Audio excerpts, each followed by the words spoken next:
Halo teman-teman, welcome to daily update ya untuk IHSG dan juga tiga saham pilihan. Hari ini kita akan coba bahas ya tiga saham yang cukup menarik untuk kita watchlist ya, semua dari big caps ya. Ada BRI, Telkom, dan juga yang satu saya akan masukkan dari properti ya, yaitu Ciputra. Sebelumnya saya mau info dulu, kita akan bahas dari IHSG dulu ya. Yang pertama seperti biasa, kita akan lihat ya, ini volume saya matikan dulu. Kita akan tambahkan Netforeign. Nah, ini sudah. Nah, sekarang kita lihat ya untuk IHSG-nya dulu, untuk weekly time frame ya. Kita akan turunkan ke weekly. Nah, di weekly ini kita bisa lihat sekarang posisi harga sedang berada di area resisten atau supply all time high ya. Kita bisa lihat dia secara overall dalam 4 minggu ke belakang dia hanya sideways di antara area 7350 sampai area 7250, dan ya, ini kita akan jadikan itu sebagai patokan ya, apakah IHSG nanti akan reject lagi ataukah dia berhasil untuk breakout ke atas. Tapi menurut saya agak susah sih ya, karena memang cukup wajar apabila kita harus pullback dulu, karena kita sebelumnya ini naiknya impulse ya ke atas tanpa ada pullback, dan ya memang kita harus tunggu dia untuk pullback dulu. At least kita akan retest 7100 sampai area 7000. Itu merupakan satu pullback yang cukup wajar menurut saya untuk IHSG bisa kembali naik dengan impulsif gitu ya. Kalau kita coba cek secara inflow, sebenarnya dari tanggal 17 Juni ya, per IHSG itu sudah mengalami bottoming. Sampai hari ini kita lihat secara overall kita sudah nggak ada namanya outflow lagi ya. Setelah kita outflow secara konsisten semenjak dari 25 Maret sampai dengan 10 Juni. Nah, kita setelah itu tidak mendapati dia outflow secara mingguannya ya. Tapi inflow-nya apakah sudah cukup? Menurut saya masih kurang juga ya. Inflow-nya juga nggak terlalu besar. Mungkin cuma rata-rata sekitar 100 miliar ya per minggu ya rata-ratanya. Ini sempat naik ya sekitar 1,4, 2,2 triliun dan juga 1,4 triliun. Di sini lumayan besar, setelah itu dia cenderung steady atau apa ya, kalau kita bisa bilang cenderung nggak ada inflow ya. Karena kalau kita bandingkan dengan outflow yang terjadi dari 25 Maret, dia setiap minggu outflow-nya rutin ya, sekitar 3 triliun ya. Kalau kita average secara berkala, sekitar 3 triliun per minggu ya dia outflow-nya. Bahkan sempat menyentuh 5 triliun ya per minggunya. Jadi masih agak jomplang untuk inflow dan outflow, tapi itu juga sudah merupakan hal yang cukup positif yang bisa kita apresiasi ya, bahwa IHSG kita sudah tidak mengalami capital outflow lagi secara besar-besaran gitu. Yang ingin saya coba highlight di sini ada potensi ya kita tertahan di area supply membentuk range, dan menurut saya probabilitasnya lebih besar untuk saat ini kita untuk koreksi ke bawah dulu ya.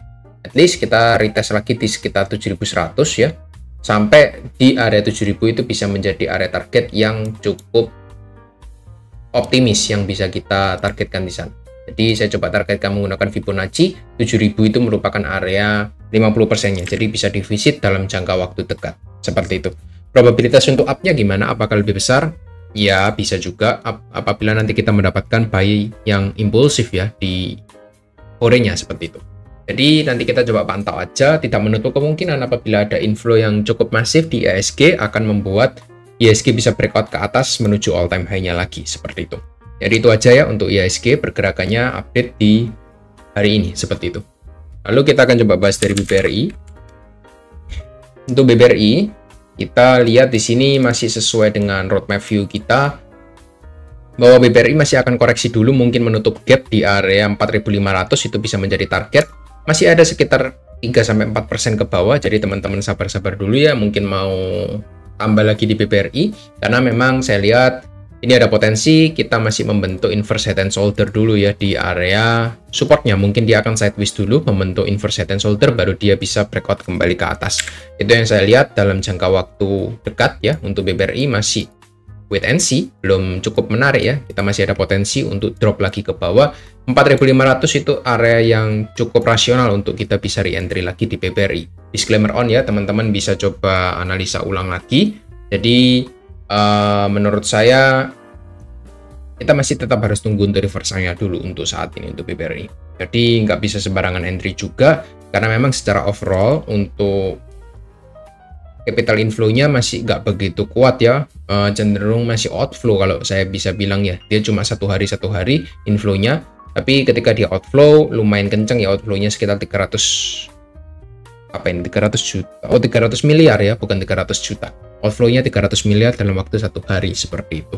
Jadi teman-teman bisa analisa ulang kembali apabila dia sudah mencapai 4.500 bahkan lebih rendah, apakah cukup menarik untuk teman-teman bisa akumulasi lagi ataukah dia nanti turunnya secara impulsif gitu ya. Disclaimer on ya. Teman-teman bisa coba analisa ulang lagi sendiri seperti itu. Lalu kita lanjut, kita bahas untuk Telkom. Untuk Telkom ini sudah masuk area yang sudah kita tunggu ya, di sekitar 3.000 sampai 2950, tapi sayangnya hari ini turunnya cukup impulsif ya, dia membentuk gap down ke bawah gitu. Next gimana? Menurut saya masih wait and see dulu ya. Apakah nanti Telkom ini bisa at least membentuk swing low valid dulu, baru kita bisa coba pantau untuk Telkom saat ini. Karena memang saya lihat waktu dia naik ke atas impulsif, saya tunggu untuk retracement-nya seperti itu. Kalau kita coba tarik Fibonacci untuk retracement-nya, ini sudah mulai masuk di area Fibonacci kita, tinggal kita tunggu untuk reaksinya ketika dia masuk sana itu bagaimana ya. Karena memang teman-teman nggak bisa pungkiri secara overall untuk Telkom ini masih dalam pergerakan yang turun gitu ya. Dia masih downtrend membentuk lower high lower low yang cukup valid ya. Ini kita bisa tunggu ya. Ya kalau mau turun ke area 2700 pun masih oke menurut saya. Dia ada potensi membentuk double bottom dulu di weekly time frame-nya. Kenapa? Kok dia harus konsolidasi dulu di bawah? Karena teman-teman nggak bisa pungkiri ya, ketika dia drop dari tanggal 19 Februari sampai 10 Juni ya, teman-teman bisa lihat di sini bahwa penurunannya cukup impulsif ya. Bahkan dalam time frame weekly-nya, ini bukan dalam momen dividen ya, kita lihat dia membentuk apa namanya gap down ya. Nah ini gap down di weekly time frame ini sangat besar ya. Kalau kita buka di daily time frame, ini lebih kelihatan untuk gap down areanya. Jadi distribusi yang terjadi di sini juga cukup masif ya, yang bisa membuat Telkom itu agak susah ketika dia berusaha untuk naik. Jadi cukup wajar apabila Telkom ini harus dia membentuk double bottom dulu, menjemput area order buy yang ada di bawah, sehingga bisa membuat Telkom ini memiliki tenaga untuk kembali impuls naik ke atas. At least kita akan retest di 3.400. Dalam jangka waktu medium ini pasti akan ditutup, tapi kapan ya kita masih belum tahu. Apakah dia sudah selesai di area 2900 ataukah dia akan turun lagi ke 2700, yaitu nanti kita masih tunggu. Ataukah dia lebih rendah lagi ya bisa jadi juga. Ke 2600 juga bisa jadi, karena secara structure memang kita nggak bisa pungkiri ini masih dalam satu tren penurunan yang sama seperti itu ya. Meskipun ini sudah sempat untuk valid swing low ya, change of character di sini, tapi ini kan masih minor ya change of karakternya, bukan change of character yang major seperti itu. Jadi semoga yang apa saya sampaikan di sini teman-teman bisa dapat untuk informasinya ya, dan nggak cenderung FOMO untuk bisa entry. Kita harus wait and see juga dari price action di market itu seperti apa, lalu dari volumenya seperti apa. Yang pasti teman-teman juga harus pantau untuk volume ya, karena saham ini juga sangat bisa dilihat ya dari pergerakan volumenya, karena memang secara volume kan saham Indonesia kurang begitu liquid ya. Jadi volume ini pasti tidak bisa bohong seperti itu. Kita lihat volumenya hari ini cukup besar. Kita baru sesi satu perdagangan sekitar 122 miliar ya untuk perdagangan di hari ini di sesi pertama. Kita nanti akan tunggu di sesi keduanya seperti apa untuk Telkom. Jadi teman-teman bisa coba wait and see atau pantau dulu ya untuk saat ini. Jangan langsung dihajar kanan seperti itu.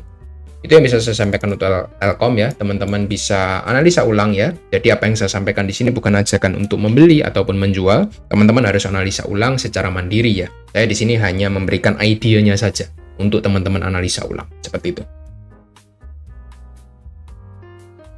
Lalu yang ketiga, kita akan coba bahas yang namanya saham properti Ciputra. Untuk Ciputra ini kita buka di weekly time frame dulu ya.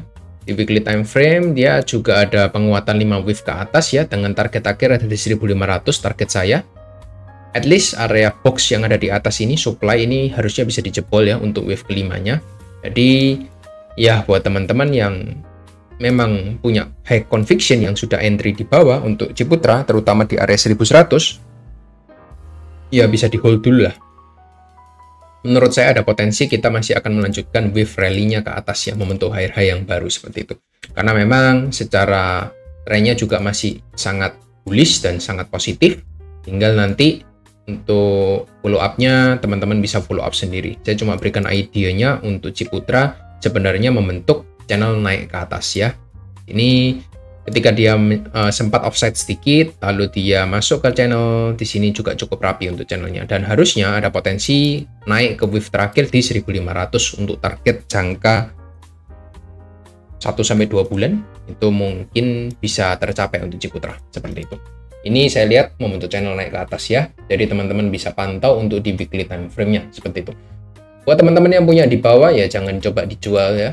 Menurut saya masih cukup tanggung kalau jual di harga sekarang. Harusnya masih bisa up lagi membentuk high yang baru ya. At least dia bisa tembus di atas area 1330 sebagai area high terakhirnya di bulan Maret kemarin seperti itu. Itu harusnya bisa ditembus dengan cukup mudah untuk Ciputra. Kalau kita coba tambahkan volume ya di sini untuk Ciputra, pergerakan kenaikannya ini kita lihat ketika dia membentuk engulfing di sini, ini volumenya juga cukup mengkonfirmasi ya di atas rata-rata sekitar berapa ini? 138-140 miliar. Jadi harusnya lumayan oke untuk Ciputra. Ini weekly-nya saya juga lumayan suka ya. Ketika dia retracement untuk weekly time frame-nya retrace ke bawah, dia tidak jebol dari area low candlestick Marubosunya. Jadi cukup valid ya untuk kita bisa masih follow up untuk saham Ciputra ini. Seperti itu. Di daily-nya ini ada potensi untuk lanjut sih. At least ya tadi ke 1400, 1300. Ya, 1300 ini minimum lah. Harusnya bisa tercapai dalam jangka waktu dekat seperti itu. Itu untuk Ciputra. Semoga bisa membantu ya buat teman-teman yang hold saham ini ya setelah dia breakout dari area trendline di sini. Jadi teman-teman bisa coba analisa ulang untuk Ciputra, apakah cocok dengan risk profile teman-teman dan juga jangka waktu hold untuk teman-teman seperti apa. Teman-teman bisa coba pantau untuk satu saham ini. Ini satu saham properti yang paling oke menurut saya dibandingkan properti yang lainnya. Saya kurang suka ya, karena memang properti ini cukup lambat ya, terutama yang lainnya seperti SMRA, lalu ada BSDE, ini cukup agak lambat ya. Ini teman-teman bisa lihat ya, untuk SMRA, dia masih bergerak dalam satu channel downtrend yang sangat panjang ya, dia belum breakout dari area trend lainnya. Which is itu saya kurang suka sebenarnya, karena trend lainnya masih turun gitu ya. Bahkan BSDE pun sama juga. Kita lihat dia masih juga dalam area satu sideways konsolidasi yang sangat panjang dari tahun 2020. Dia nggak kemana-mana. Tapi teman-teman bisa bandingkan dengan Ciputra ya, yang secara tren dia juga sudah membentuk wave rally naik ke atas ya, membentuk channel naik ke atas, meskipun memang secara konsolidasi, secara overall kita dalam konsolidasi besar ya. Tapi teman-teman bisa lihat ya, ini membentuk wave rally naik ke atas. Jadi ini secara tren jauh lebih bagus dibandingkan kedua saham tadi yang sudah saya bahas. Tapi menurut saya cara untuk teman-teman mendapatkan profit di market itu teman-teman harus follow the trend ya. Ketika trennya naik teman-teman bisa follow, ketika trennya turun ya jangan dikejar gitu. Itu aja sih untuk saham, cukup simple dan ya nggak terlalu susah untuk kita bisa follow sebenarnya seperti itu. Jadi itu aja ya untuk pembahasan kita kali ini, semoga bisa membantu untuk teman-teman yang hold ketika saham tersebut dan juga roadmap view dari IHSG seperti itu ya. Disclaimer on lagi yang terakhir ya, teman-teman perlu analisa ulang. Semua informasi yang saya sampaikan di sini bukan ajakan membeli dan juga menjual seperti itu. Thank you semua dan see you on next video. Bye bye.